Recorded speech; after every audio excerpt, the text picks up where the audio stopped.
Hello बच्चों, स्वागत है आपका हमारा YouTube channel extra score digital पर।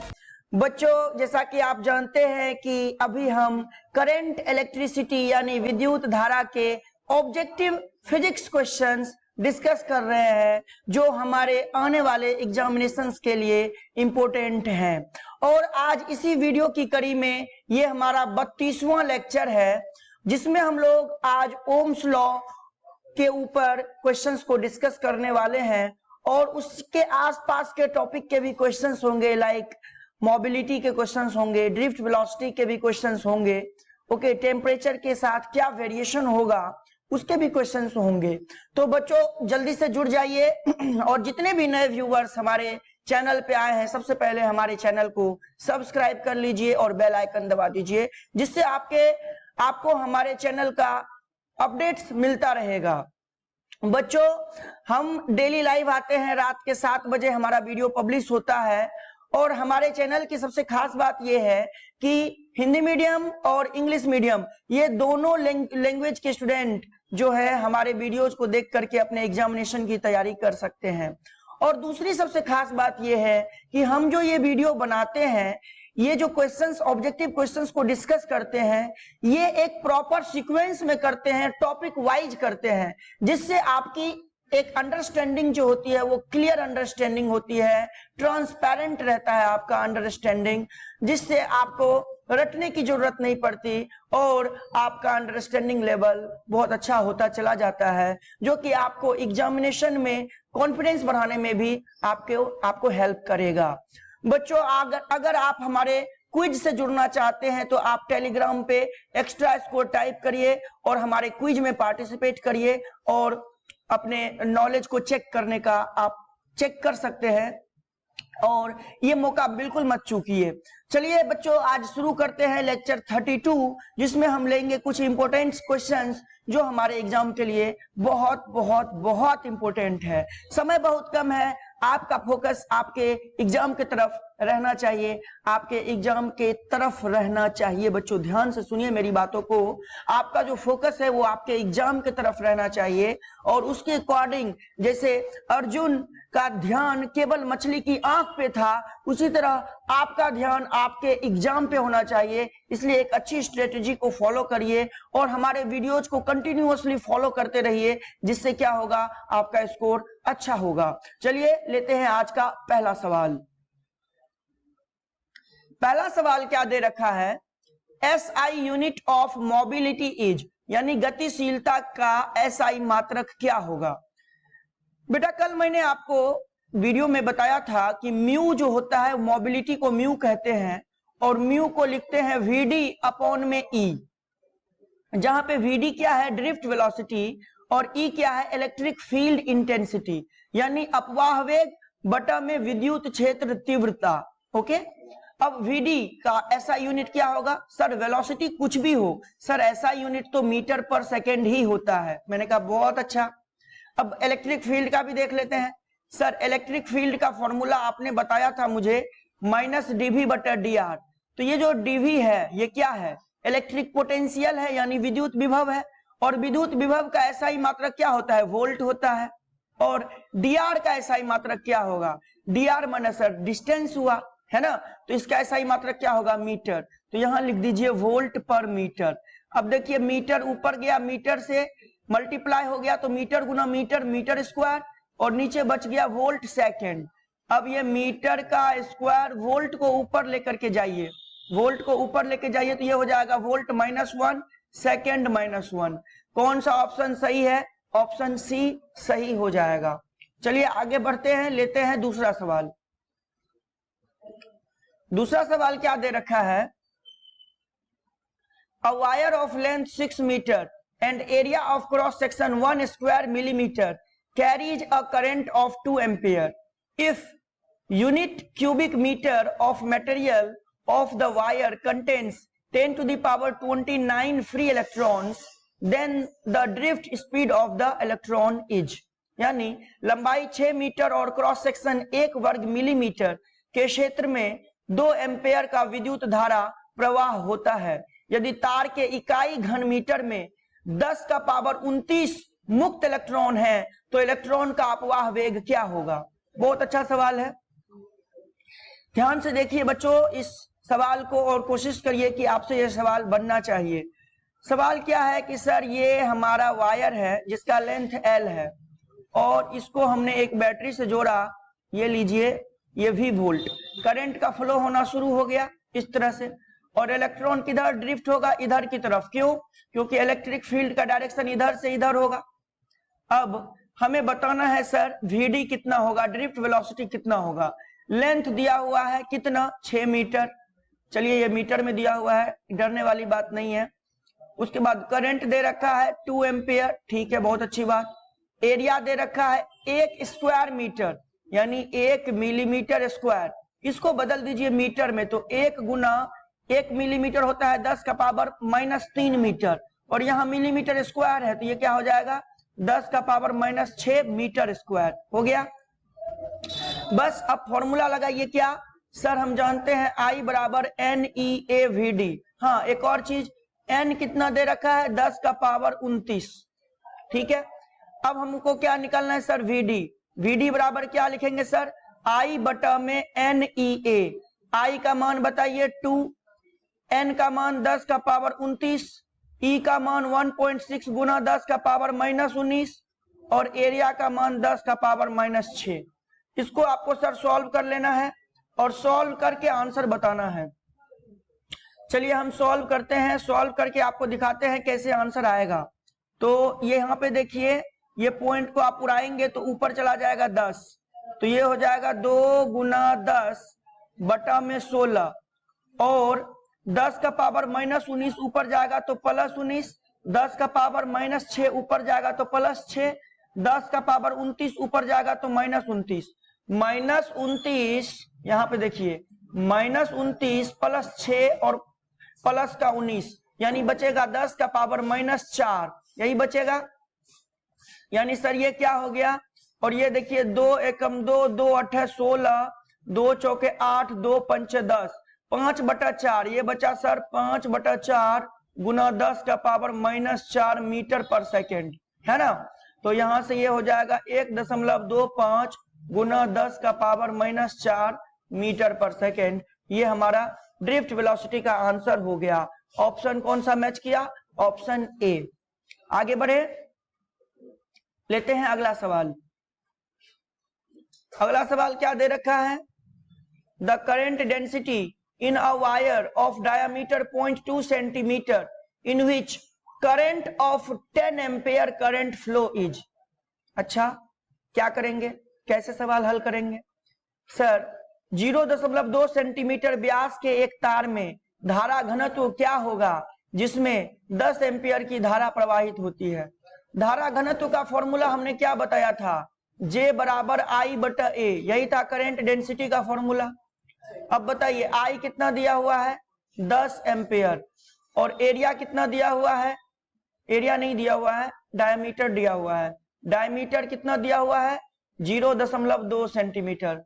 सेंटीमीटर को मिलीमीटर में बदलना आता, मीटर में बदलना आता है क्या? क्या लिखेंगे? 0.2 गुना 10 का पावर -2। अब देखिए यहाँ पे पॉइंट को हटाइए, नीचे 10 आ जाएगा, ये बन जाएगा 2 गुना 10 का पावर -3 मीटर। डायमीटर आ गया। बस अब आंसर पे जाएंगे हम लोग। J बराबर I के जगह 10 और एरिया, जब भी डायमीटर दिया हुआ है इसका मतलब क्रॉस सेक्शन जो है, क्या? क्रॉस सेक्शन कैसा होगा? अगर डायमीटर दिया हुआ है तो सर्कुलर होगा। कैसा होगा? सर्कुलर, यानी वृत्ताकार होगा। और वृत्त का क्षेत्रफल आप सभी जानते हो, कितना जानते हो सर? π/4d²। बस यहाँ लिख दीजिए π/4d²। बस अब देखिए ये 10, π/4 का मान होता है 0.785, या फिर चलिए इसको ऐसे ही लिख लेता हूं मैं। और d कितना है? 2 गुना 10 का पावर -3 और इसका क्या? स्क्वायर। ओके, अब यहाँ पे क्या हो जाएगा? यहाँ देखिए ये 10, ठीक है, बटा 0.785 गुना 10 का पावर -3 का स्क्वायर है तो 10 का पावर -6 होगा, ऊपर गया तो प्लस का 6, और नीचे 2 का स्क्वायर है तो 2 गुना 2 4। अब हम क्या करेंगे, इसको सॉल्व करेंगे। तो चलिए मैं सॉल्व कर रहा हूं, आप लोग ध्यान से अपने कॉपी पे सॉल्व करिए और बताइए कैलकुलेट करके। तो मैं इधर सॉल्व करने में लगा हूं। 10 डिवाइडेड बाय 0.785 मल्टीप्लाई बाय 4, ये आ गया मेरा 3.184 multiply by 10 to the power 6 ampere. Unit क्या होगा जे का, तो एम्पेयर पर मीटर स्क्वायर। ये देखिए ये आंसर आया, कहीं मैच कर रहा है ये वाला आंसर। देखिए 3.184 को अप्रोक्सीमेटली 3.2 लिख सकते हैं, यानी ऑप्शन ए करेक्ट हो गया। ठीक है, चलिए बढ़ते हैं आगे। चौथा सवाल। चौथा सवाल में क्या दे रखा है, a stream of electrons is moving with a drift velocity of 5 millimetre पर सेकेंड। यानी हमें ड्रिफ्ट वेलोसिटी दे रखा है कितना, 5 मिलीमीटर पर सेकेंड। उसके बाद हमसे क्या कह रखा है, if number density of electrons be 6 into 10 to the power 23 centimetre to the power -3, then the current density is. हमसे जे पूछा है और एन दे रखा है 6 into 10 to the power 23 centimetre का पावर -3। ओके बच्चों, देखिए आगे हम हिंदी में पढ़ लेते हैं। इलेक्ट्रॉनों की एक धारा 5 मिलीमीटर पर सेकेंड के अपवाह वेग से गतिमान है।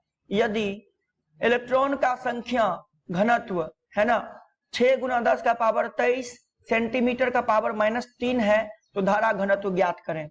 कैसे निकालेंगे सर, हमने पढ़ा है I बराबर NeAVD पढ़ा है, और हमने ये भी पढ़ा है कि जो धारा घनत्व होता है J, वो होता है I बटा में A, है ना। क्या करिए, इस A को I के तरफ लेके जाइए, तो I बटा A कितना बन जाएगा, NeVD, और I बटा A को ही J बोलते हैं, यानी सर J का मान हो जाएगा NeVD। बस इसको सॉल्व करना है, हमें क्या करना है, सॉल्व करना है। अब n का मान दिया हुआ है, इसको बदल दीजिए 6 into 10 to the power 23, और नीचे में चल जाएगा सेंटीमीटर का क्यूब। अब 1 सेंटीमीटर कितना होता है, जल्दी से बताइए। 1 सेंटीमीटर कितना मीटर, 10 का पावर -2, 10 का पावर -2 मीटर कितना बार, 3 बार, यानी 10 का पावर -6, -6 ऊपर गया तो प्लस का 6, यानी ये हो जाएगा 6 गुना 10 का पावर 23 गुना 10 का पावर 6, है ना, पर मीटर क्यूब। ये हो जाएगा, नहीं ऐसा लिख लीजिए, मीटर क्यूब लिख लीजिए। अब इतने मीटर क्यूब में इतने इलेक्ट्रॉन हो गए, यानी 6 गुना 10 का पावर 29 आ गया। इसको मैं सही से लिख लेता हूं, n का मान आ गया 6 गुना 10 का पावर 29। अब n के जगह n का मान लिखिए सर 6 गुना 10 का पावर 29।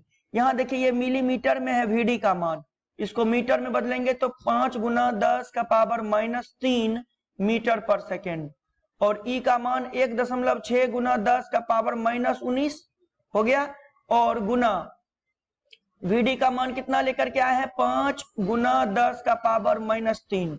अब देखिए 29 में से 19 गया तो 10 बचा, और 10 में से 3 गया तो 7 बचा, तो 6 गुना 1.6 गुना 5 गुना 10 का पावर 7। अब 1.6 को 5 से गुना करिएगा तो 8 हो जाएगा, और 6 गुना 8 को गुना करिएगा तो 48 हो जाएगा। 48 गुना 10 का पावर 7 को 4.8 गुना 10 का पावर 8 लिख सकते हो। इतना एम्पेयर, है ना, इतना एम्पेयर पर मीटर स्क्वायर, इतना एम्पेयर पर मीटर स्क्वायर। ये हो गया करंट डेंसिटी का मान। ये किसका मान, करंट डेंसिटी का मान ये हो गया 4.8 गुना 10 का पावर 8, ठीक है, एम्पेयर पर मीटर स्क्वायर। देख के बताइए कौन सा ऑप्शन मैच किया, ऑप्शन बी। बच्चों मैं आपको कैलकुलेशन करना भी सिखा रहा हूं, ओके। मैं चाहूं तो इसको स्केप कर सकता हूं, लेकिन मैं स्केप नहीं करता हूं, क्योंकि मुझे पता है फॉर्मूला लिखने के बाद भी आप कैलकुलेशन मिस्टेक कर दोगे, और जिससे आपको फॉर्मूला आते हुए भी आपके सवाल गलत हो जाएंगे, फिर कोई फायदा नहीं रहेगा। इसलिए मैं कैलकुलेशन बताता हूं और यूनिट पे खास जोर देता हूं आपको, यूनिट बदलना सीखिए। ऐसा नहीं जो डाटा दिया है एज इट इज उठा के रख दिया और आंसर कुछ भी आ गया, ठीक है, और फिर परेशान हो जाइए सर मेरा आंसर ही नहीं आ रहा, आंसर ही नहीं आ रहा। इसीलिए यूनिट को सबसे पहले ध्यान दीजिए, यूनिट सेम दिया है कि नहीं दिया है, ऐसा यूनिट में है या नहीं है, आंसर किस में पूछ रहा है। देखिए answer ampere per metre square में पूछ रहा था, यानी ऐसा यूनिट में आंसर पूछ रहा था। तो पहले यहां फोकस करिए कि आंसर किस में पूछा है, उसके अकॉर्डिंग क्वेश्चन को बदल दीजिए। देखिए एम्पियर पर मीटर स्क्वायर है ना। चलिए लेते हैं 5वां सवाल। और जो भी बच्चे हमारे साथ क्वेश्चन को कर रहे हैं वो कमेंट बॉक्स में आंसर भी बताएं कैलकुलेट करके, ठीक है। चलिए आगे बढ़ते हैं। अगला सवाल है dimensional formula of resistivity is, यानी प्रतिरोधकता का विमीय सूत्र क्या होता है। सबसे पहले मैं बता दूं, ये जो रेजिस्टिविटी होता है इसका दूसरा नाम स्पेसिफिक रेजिस्टेंस भी होता है। ये नहीं कि सर दो अलग अलग चीज होता है, दोनों एक ही चीज है। और इसको रो से डिनोट करते हैं, किससे, रो से, RHO। अब हिंदी मीडियम वाले लड़के ये जान लें, रेजिस्टिविटी का मतलब तो प्रतिरोधकता हो गया, और स्पेसिफिक रेजिस्टेंस का मतलब होता है विशिष्ट प्रतिरोध, विशिष्ट प्रतिरोध। ओके, चलिए सर हमारे पास फॉर्मूला होगा तभी तो हम डायमेंशनल फॉर्मूला निकालेंगे, बोलो हाँ या ना, ये जो भी है। तो R बराबर क्या होता है, रो L बाय A। ये फॉर्मूला याद रख लीजिए, ओम्स लॉ, ओम्स लॉ के हेल्प से हम आगे बढ़ेंगे तब जाकर के ये फॉर्मूला आएगा। अब रो का मान क्या होगा, रो का मान हो गया सर RA बाय L। अब R को कैसे लिखोगे सर, हम जानते हैं V बराबर IR होता है, ओम्स लॉ क्लास 10th से पढ़ते आए हैं। तो सर R बराबर क्या लिखोगे सर, V बटा I, और V को क्या लिखोगे सर, W बटा Q, कितनी बार बता दिया हूं, है ना। और I को क्या लिखोगे सर, I लिखिए अभी फिलहाल। वर्क का क्या होगा डायमेंशन, ML2T-2 हो गया। Q का क्या होगा सर, Q का होगा AT, ठीक है, वेरी गुड। और I का क्या होगा, I भी Q से मल्टीप्लाई होगा तो I का A हो जाएगा। कितना बन जाएगा सर, ये ML2T, ये नीचे वाला T ऊपर गया तो T का पावर -3 और A का पावर -2। ये लीजिए, ये R का फॉर्मूला हो गया। तो अब इसको R के जगह रख दीजिए। तो R के जगह जैसे ही आपने लिखा ML2T का पावर -3 A का पावर -2, है ना, ये लिख दिया। और एरिया के जगह क्या लिखेंगे आप, ये एरिया है बेटा, ये क्या है, क्रॉस सेक्शनल एरिया। ये क्या है बेटा, क्रॉस सेक्शनल एरिया, अनुप्रस्थ काट क्षेत्रफल, इसको क्या लिखेंगे L2। और नीचे L है तो वो क्या हो जाएगा L। अब ये वाला, ये L इसके एक L को काट देगा, कितना बन जाएगा सर, ML3T का पावर -3 A का पावर -2। ये आ गया रो का आंसर, डायमेंशनल फॉर्मूला। ML3T का पावर -3, है ना, ML3T का पावर -3 A का पावर -2। बेटा यहाँ पे ये प्लस होगा क्योंकि और कोई मैच नहीं कर रहा है। ML3T का पावर -3 A का पावर -2, M का पावर +1 होना चाहिए, तो M का पावर +1। तो ऑप्शन ए करेक्ट कर लीजिए, ऑप्शन ए होगा इसका आंसर, ठीक है। ओके बच्चों, चले आगे बढ़े, आगे बढ़ते हैं।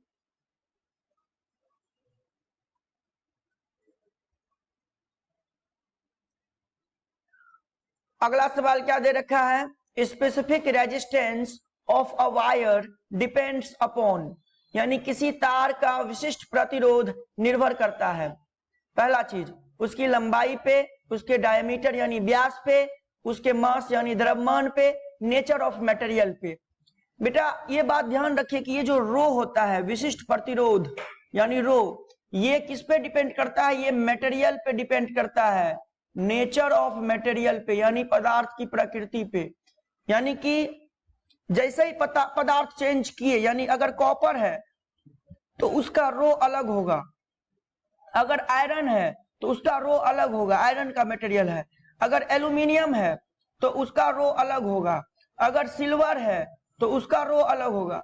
अलग अलग मटेरियल का रो अलग अलग होता है, ये मटेरियल पे डिपेंड करता है। आप चाहे इतना बड़ा तार लो या इतना बड़ा तार लो, अगर ये दोनों कॉपर का है तो दोनों का रो एक जैसा होगा, सेम होगा। उसी तरह आप इतना इतना मोटा तार लो या इतना मोटा तार लो, है ना, अगर ये आयरन का तार है तो दोनों का रो सेम होगा। दोनों तार चूंकि आयरन के हैं तो दोनों का रो सेम होगा। चाहे आप एक कण छोटा सा कण ही क्यों ना ले लो, इसका भी रो सेम रहेगा। इसलिए रो ना तो लंबाई पे डिपेंड करता है, ना डायमीटर पे, ना मास पे। रो किस पे डिपेंड करता है? नेचर ऑफ मटेरियल पे। ओके बच्चों, चले आगे बढ़ते हैं। 7वां सवाल क्या कह रहा है? The resistivity of a metallic wire is rho when its length is doubled its new resistivity is. यानी एक धातु के तार की प्रतिरोधकता रो होती है, जब इसकी लंबाई दोगुनी कर दी जाती है तो इसकी नई प्रतिरोधकता है। देखिए बच्चों, अभी मैंने बताया कि ये एक मेटल है, मान लीजिए ये मेटल है, मान लीजिए ये मेटल कॉपर है, ठीक। अब इसका स्पेसिफिक रेजिस्टेंस यानी रेजिस्टिविटी हमें दे दिया रो। अब इसको कह रहा है इसके लेंथ को सर हमने डबल कर दिया। कर लीजिए सर, पहले ये एल लेंथ का था, अब ये 2L। सर ये मेटल थोड़ी ना बदल गया, ये तो अब भी कॉपर है। और अभी आपने क्या बताया था सर? अभी आपने बताया था कि चाहे ये कितना मोटा हो जाए, चाहे कितना लंबा हो जाए, कितना पतला हो जाए, जब तक मटेरियल चेंज नहीं करेंगे रो चेंज नहीं होगा। यानी अगर एल लेंथ के कॉपर का मटेरियल है ये और इसका रेजिस्टिविटी रो है जो कि क्वेश्चन में दिया हुआ है, तो अगर ये 2L लेंथ का भी होगा ना तो भी इसका रेजिस्टिविटी रो ही रहेगा, ये नहीं बदलेगा। इसलिए ऑप्शन ए करेक्ट आंसर हो जाएगा, ध्यान रखना है। आगे बढ़ता हूं, मैं लेता हूं 8वां सवाल। बच्चों जितने भी स्टूडेंट मुझे देख रहे हैं, सब आप जो हैं जरूर कमेंट बॉक्स में बताएं कि आप हमारे वीडियोज को किस जोन से, किस एरिया से, किस डिस्ट्रिक्ट से देख रहे हैं, ताकि हमें पता चले कि हमारे वीडियोज को लोग कहां कहां से देख पा रहे हैं। ओके, और हमारे वीडियोज का फायदा कहां तक के लोग उठा रहे हैं। चलिए यहां पे हम लोग लेते हैं 8वां सवाल। SI unit of specific resistance और रेजिस्टिविटी इज, यानी विशिष्ट प्रतिरोध या प्रतिरोधकता की एसआई इकाई है। अभी हमने आपको क्या बताया? आर बराबर क्या होता है? रो एल बटा में ए। आर बराबर क्या होता है? रो एल बटा में ए। तो रो बराबर क्या हो जाएगा? आर ए बटा में एल। क्या हो जाएगा? आर ए बटा में एल हो जाएगा। अब ध्यान से देखिए, रेजिस्टेंस का यूनिट क्या होता है? एसआई यूनिट ओम, एरिया का एसआई यूनिट मीटर स्क्वायर, और लेंथ का मीटर। मीटर से मीटर कट गया, क्या बन गया? ओम मीटर। क्या बन गया? ओम मीटर। तो रेजिस्टिविटी का ऐसा यूनिट क्या हो जाएगा? Ohm metre. यानी कौन सा ऑप्शन? Option C. ऑप्शन कौन सा? सी करेक्ट आंसर है। ओके, समझ में आ रहा है ना? चले आगे बढ़े। 9वां सवाल। 9वां सवाल क्या कह रहा है? A wire of length L is drawn to length 2L then its resistance will be. यानी लंबाई L का एक तार लंबाई 2L तक खींच दिया गया, इसका प्रतिरोध क्या हो जाएगा? तो सबसे पहले ये देखिए, पहले क्या दिया हुआ था उसके अकॉर्डिंग आप देखिए। पहले सर लंबाई L दिया था, तो मान लीजिए एरिया A था उस समय, ठीक है, और रेजिस्टिविटी रो था। तो इसका रेजिस्टेंस क्या लिखेंगे आप? सर इसका रेजिस्टेंस लिखेंगे रो L बटा A, यही फॉर्मूला होता है। इक्वेशन 1 बना लीजिए। अब आप एक बात बताइए, जब इस तार को लंबा करेंगे तो रो थोड़ी ना चेंज होगा। आप तो तार तो बदल नहीं रहे हो, तो तार नहीं बदल रहे हो तो रो तो चेंज नहीं होगा। सर रो ये ले लीजिए, ये हो गया रो, ये रो हो गया, और लेंथ हो गया लीजिए 2L, है ना। अब बताइए लेंथ अगर 2L से 2L हुआ तो एरिया तो चेंज हो गया होगा। तो मान लीजिए एरिया हो गया होगा A डैश। एरिया कितना हो गया होगा? A dash. अब इन सब कंडीशन में क्या सेम रहा होगा? सर तार का पहले जितना वॉल्यूम था, यानी जितना आयतन था, उतना ही आयतन अब भी है। ना तो आपने इसमें से कुछ तार को काट के फेंक दिया है, ना तार को जोड़ा है। वही वॉल्यूम का तार पहले था, वही अब भी है। इसका मतलब वॉल्यूम जो है, वॉल्यूम ऑफ वायर जो है वो कांस्टेंट है सर। इसका मतलब वॉल्यूम जो पहले था वही वॉल्यूम बाद में है। पहले वॉल्यूम कितना था? तो पहले वॉल्यूम था एरिया गुना लेंथ, एरिया गुना लेंथ, ये वॉल्यूम था। अब वॉल्यूम क्या हो गया सर? एरिया बन गया A डैश और लेंथ बन गया है 2L। अब L से L काट दीजिए, तो A डैश का मान क्या हो जाएगा? A बटा में 2। नया एरिया पता चल गया, देखिए अब नया रेजिस्टेंस हम लोग पता करते हैं, तो आर डैश बराबर फॉर्मूला रो के जगह रो होगा, लेकिन एल के जगह एल डैश और ए के जगह ए डैश। अब रो के जगह रो लिखिए, एल डैश कितना दे रखा है 2l, देखिए नया वाला एल कितना है 2l है, और ए डैश कितना हो गया है a बटा में 2। ध्यान से देखिए ये क्या हो जाएगा, ये हो जाएगा सर रो इंटू एल बटा में a, और ये नीचे वाला जो 2 है ये जाएगा ऊपर वाले 2 में मल्टीप्लाई होके 4 बन जाएगा। अब ध्यान से देखिए सर यहाँ पे जो आप r बराबर रो एल बटा ए लेके आए थे, इसका मतलब रो एल बटा ए को आप r लिख सकते हैं। हाँ, तो r डैश का मान क्या हो जाएगा r गुना 4 यानी 4r। देखिए पहले रेजिस्टेंस r था, अब रेजिस्टेंस हो गया 4r, यानी 4 गुना बढ़ गया ना। नया रेजिस्टेंस जो है वो अब कितना हो गया, वो अब हो गया 4r हो गया। नया रेजिस्टेंस कितना हो गया 4r, यानी सर 4 गुना बढ़ गया। ऑप्शन ए करेक्ट है। ठीक है, चलिए आगे बढ़ते हैं। लास्ट सवाल आज के वीडियो सीरीज का, इसको हम चाहते हैं आप भी समय लेकर के खुद से सॉल्व करने की कोशिश करें। फिलहाल मैं क्वेश्चन को सॉल्व कर रहा हूं।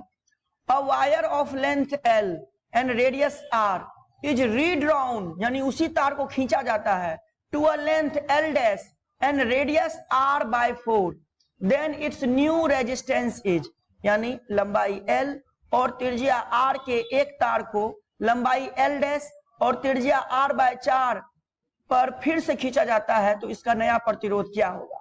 बहुत आसान सा सवाल। मैंने क्या बोला, पहले जो कंडीशन दिया है उसको लिख लीजिए। सर पहले ये है लेंथ एल है और इसका रेडियस जो है वो आर है। मैंने कहा ठीक, ये तार का रेजिस्टिविटी रो मान लो, तो इसका रेजिस्टेंस क्या लिखोगे सर, रो एल बटा में एरिया, यही लिखोगे। अच्छा सर रो एल, एरिया को क्या लिख दोगे, चूंकि आर के फॉर्म में इस बार दिया है तो पाई इंटू आर स्क्वायर लिख दो। कोई दिक्कत, कोई दिक्कत नहीं। सर ये इक्वेशन 1 बना लो, बना के रख लो। अब नया कंडीशन कर चलते हैं सर। इसी तार को खींचा गया एल डैश लेंथ तक और रेडियस हो गया आर बटा 4, यानी लंबाई बढ़ गया और क्रॉस सेक्शन घट गया। ये देखिए ये ऐसा। अब इसका जो रेडियस हो गया वो आर बटा 4 हो गया और लंबाई हो गया एल डैश। तो सर मटेरियल तो सेम है, यानी ये तो रो ही रहेगा, तो आर डैश क्या होगा, रो इंटू एल डैश बटा में ए डैश, यानी sir rho into L dash बटा में एरिया हो जाएगा पाई आर डैश का स्क्वायर। अब देखिए आर डैश का मान दिया हुआ है आपको, आर डैश का मान आर बटा 4। मेरे को क्या निकालना है एल डैश। एल डैश कैसे निकलेगा सर, वॉल्यूम कांस्टेंट, क्योंकि सर वॉल्यूम ना तो आप बढ़ाए हो ना घटाए हो, फिर से फॉर्मूला लगाइए वॉल्यूम कांस्टेंट। सर वॉल्यूम जो है यानी आयतन समान रहेगा खींचने से पहले और खींचने के बाद। तो पहला वाला आयतन क्या लिखोगे सर, एरिया गुना लेंथ, बाद वाला सर ए डैश गुना एल डैश। एरिया को क्या लिखोगे पहले के लिए पाई आर स्क्वायर, लेंथ को क्या लिखोगे सर एल, बाद वाले के लिए एरिया क्या लिखोगे पाई आर डैश का स्क्वायर। अब आर डैश कितना है आर बटा 4, इसका स्क्वायर, और एल डैश निकालना है।